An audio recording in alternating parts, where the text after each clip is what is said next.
Yrittäjyyden ytimessä ohjelman sinulle tarjoaa LähiTapiola, Varsinais-Suomi.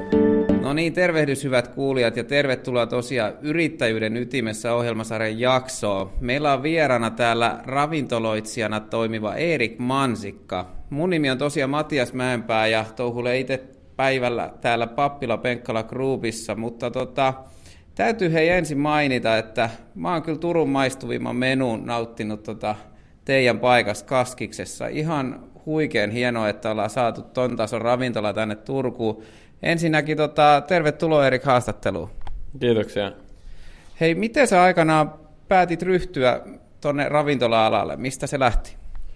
Kai se on lähtenyt siitä, että pienenä tykkäsi syödä ja yläasteen kotitalouden tunnille. Koulu ei muuten maistunut, mutta ne kotson tunnit oli aina hauskoja, niin siitä jotenkin lähti se kipinä. Okei, sieltä asti. Ollaan siis vähän erilaisia. Mä muistan, että me tehtiin makkarakeittoa kerran, niin opettaja sanoi, että sä oot ensimmäinen, ketä on onnistunut siinä, että HK Sinisessä on se paksu kuori edelleen päällä, kun se ruoka on valmista.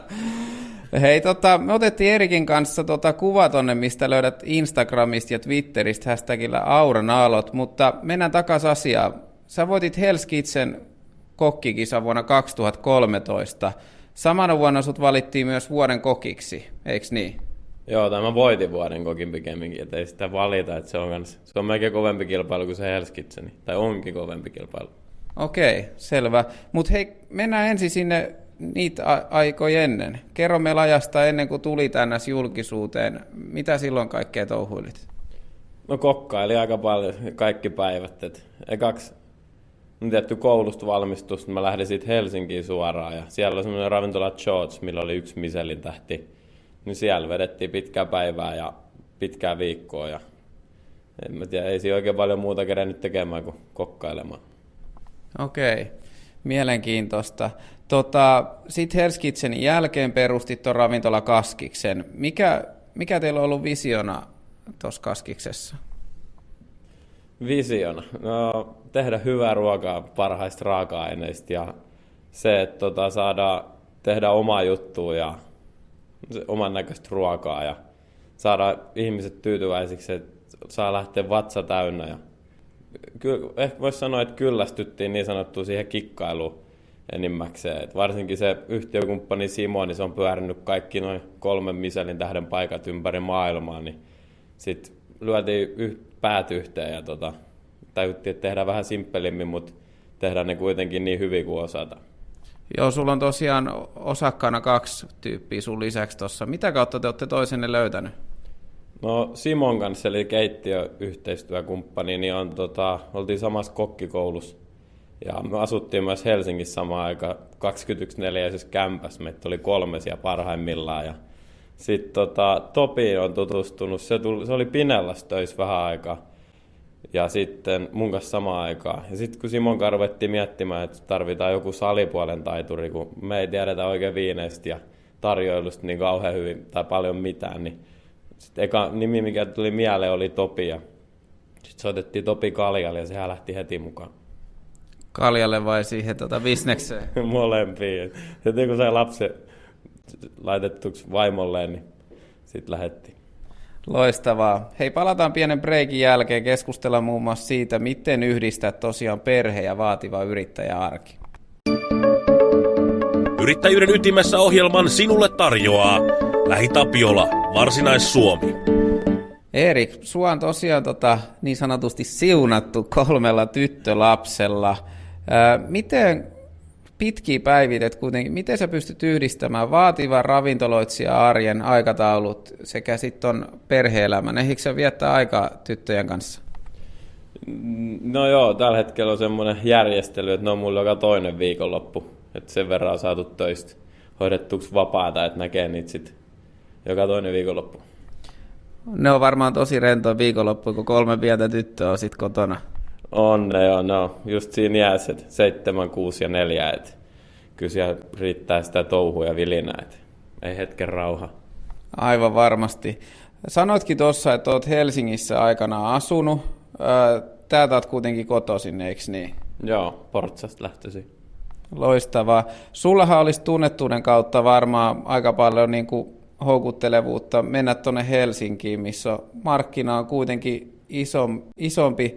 Päätit kuitenkin jäädä tänne Turkuun. Minkä takia?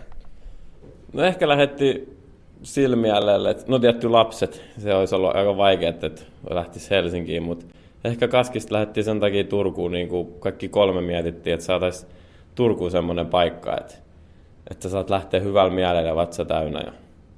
Eikä ole liikaa lähtenyt lompakko, tietysti sanotaan. Ei ole lähtenyt liikaa rahaa lompakostakaan. Joo, ymmärrän. Ainakin mä luulen niin. Tehän saitte nyt ensimmäisenä Helsingin ulkopuolelle Michelin maininnan. Mitä tämä Michelin maininta sulle meinaa ja mitä se tarkoittaa? No se meinaa aika paljonkin, että se on laadukasta ruokaa ja silloin kun sä saat sen tarran ja sitten kun ollaan just ensimmäisiä vielä Helsingin ulkopuolella, niin se on iso juttu. Sitä ei me edes niinku ajateltu, että me saataisiin mitään tarraa, niin se tuli ihan postista vaan pamahti se sinne, niin se tuli ihan puskista meille. Hauska yllätys. Millä perusteella ne sitten teidät löysi? Miten se oikein toimii, tiedätkö sä yhtään? En mä ihan tarkkaan tiedä, mutta siis huhun mukaan se olisi lähtenyt sellainen, että se on käynyt noin Helsingin misukkapaikat läpi ja muut paikat, niin sieltä ne tiedustelee niiltä, varsinkin noista just Chefet Sommelierista ja Sasu Laukkoselta ja näitä, että mihin kannattaa mennä, niin ilmeisesti sieltä on Kaskista suositeltu, että sen takia on lähtenyt Helsingin ulkopuolelle. Okei. Hei, Kaskissa on nyt ollut reilut pari vuotta siitä, kun perustitte sen. Niin millaisia yllättäviä juttuja tuli vastaan tuossa yrittäjyyden alussa? Niitä tuli niin paljon, että ei tässä riitä tämä ohjelmakaan. Kaikki pikkuasiat. No ensinnäkin paperisota oli sellainen, että kyllä me tiedettiin, että sitä paljon on, mutta sitä oli vielä enemmän. Ja sitten kaikki sellaiset pienet asiat, mitä joka keittiössä on valmiina, kun sinne on mennyt. Esimerkiksi hyllyt. Me lähdettiin ilman hyllyä liikenteeseen, niin eihän meillä ollut laskutilaa, mitä laittaa mihinkään. Ja sitten kaikki mahdolliset, sun täytyy kaikki pikkujututkin ostaa. Esimerkiksi vedettiin ekaserviisi, niin siinä kohtaa, kun ekat asiakkaat tulee sisällä, me oltiin Simon kanssa muistaakseni 2, vai oliko meillä 1 keittiöapulainen siinä silloin mukana, niin me tajuttiin, että meillä ei ole ainuttakaan keittiön lusikka. Että sitten Simon äiti toi seuraavana päivänä kaikki lusikat niiden kotoot, että pystyttiin laittamaan ruokaa lautaselle. Me taisteltiin sitten samasta lusikasta Simon kanssa ekaserviisi. Ihan loistavaa. Hei, palataan pienen breikin jälkeen takaisin. Yrittäjyyden ytimessä ohjelman sinulle tarjoaa LähiTapiola, Varsinais-Suomi. Kaskishan on kieltämättä tällä hetkellä todella kovassa maineessa. Te erotutte eduksenne. Mitkä on ne perusteet sillä asialla, miksi te olette onnistunut tässä? Sanoisin, että se on se meidän rento meininki, että millä me vedetään sitä juttua. Ja tietenkin hyvä ruoka ja hyvä hintalaatusuhde ja hyvät viinit siihen kylkeen, niin sehän kuulostaa hyvältä. Ehdottomasti. Tästä tulee nälkä taas uudestaan, kun jutellaan. Mutta mainitsit tuon rentouden. Teillä on pirun kova kiire siellä koko ajan ja huomaa, että ei siinä ole niinku semmoista luppuaikaa ja muuta. Miten se rentouden sitten pystyy ylläpitämään? Se rentous, no en mä tiedä, ehkä me ollaan ihmisenä kaikki rentoja ja lepposia. Se voi olla yksi, mutta toinen on, että meillä on hyvä ilmapiiri. Ja se kiire tulee siitä, että meillä on me ollaan tiedettävästi ainoa ravintola, mikä vie kaikki annokset pöytään, kokit, ja laitetaan myös osa kastikkeista pöydässä, ja kokit esittelee annokset, niin siinähän tarvitaan niitä kokkeja aika paljon. Aluksi lähdettiin liikenteeseen, että mä ja Simo 2 keittiössä, meidän Roosa keittiöapulaisen kanssa silloisen, niin jossain kohtaa huomattiin, että meillä on kuhat pannus paistumassa, ja me ollaan kaikki salissa juttelemassa jostain annoksista, niin sen takia siellä on sitä jengiä aika paljon. Onko teillä, jos miettii ravintolaa, minkä kokoinen te olette, onko muilla normaalisti enemmän henkilöstöä, vähemmän henkilöstöä? Onko sä tätä tutkinut? No mä luulen, että ton kokoisessa niin meillä on ehkä vähän reilustikin siellä keittiössä jengiä, mutta se johtuu just myös siitä, että me ollaan kaikki siellä salissa vähän väliin. Niin. Kyllä siellä reilusti porukkaa, mutta se pitää hyvä meiningin yllä. Ehdottomasti. Kun te olette etsinyt näitä ihmisiä, mikä sulla on siinä rekrytoinnissa, kun sä etit uusia ihmisiä? Onko ne kaikki sun oman verkoston kautta? Mitkä on ne tärkeimmät asiat, kun teillä tuo tiimihenki on kaikki kaikessa? No suuri osa on semmoisia vanhoja työntekijöitä, vanhoja kollegoja vanhoista paikoista, jotka on kenen kanssa aina tullut hyvin juttuun, niin ne on tietenkin haalittu meille. Ja sitten meillä on osa sellaisia, ketkä on ollut harjoittelussa meillä ja osoittanut, että niistä on siihen hommaan, niin sitten se on kiva ottaa aina nuorta uutta verta sinne, kenellä saa myös opettaa sitä juttua. No teitä omistajia on 3. Onko teillä tullut erimielisyyksiä, että mihin kaskista pitäisi viedä tai miten pitäisi toimia? Aika vähän itse asiassa. Me ollaan varmaan sen verran samanhenkisiä. Simon kanssa on ehkä muutama kerta otettu jostain annoksen, jostain jotain tosi pieniä juttuja. Topin kanssa mä muistan ainoa yhteenotto, mikä me on otettu, kun se yritti kieltää mua laittamasta Arttu Viskarin soimaan. Silloin kun ravintola oli kiinni, mutta se ei halunnut kuunnella sitä ja mä halusin kuunnella. Se on muistaakseni ainoa yhteenotto mun ja Topin välillä. Eli teillä on siis kaikki niin kuin se kulttuuri ja se, mitä te ajattelette asioista, niin teillä on hyvin sama sitten. On joo, en tiedä. Onko se ajan kanssa mennyt siihen vai eikö se tuntuu, että me ollaan aina oltu samanlaisia? Okei, ihan loistavaa ja niin kuin miettii tässä omassakin, kun meilläkin on niin kuin yrittäjäomistajia, mä oon yksi niistä, niin jos ei niin kuin olisi samanlaiset ajatukset, niin eihän siitä mitään tule. Ja valitettavasti moni firmahan on siihen kaatunut, että on hemmetin hyvä tuote, on hyvät työntekijät ja muuta, ja sitten omistajat alkaa keskenään riitelemään. Niinhän se on, joo. Yes. Hei, muistutuksena vielä, että otettiin Eerikin kanssa kuva tuonne Twitteriin ja Instagramiin, hashtagilla Aura-aallot löytyy. Jatketaan pienen breikin jälkeen juttua.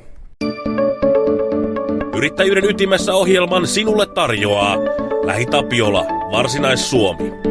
Turustahan on tullut kulinaristin näkökulmasta ihan loistopaikka. Helsingistäkin helsinkiläisiä tulee tänne välillä nauttimaan viikonloppuna ruuasta. Se houkuttelee tänne.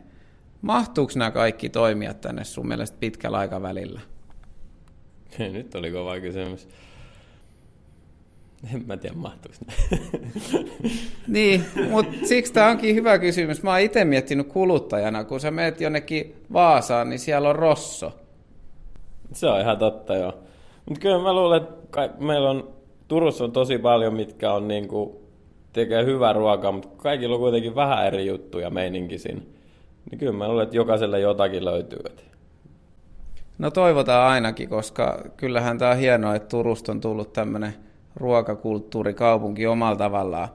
Hei, te muutitte hetki sitten Kaskiksen listaa. Jatkos teiltä saa ainoastaan menukokonaisuuksia, jos mä oon oikein ymmärtänyt. Todella rohkea veto. Miten asiakkaat on tämän ottaneet vastaan?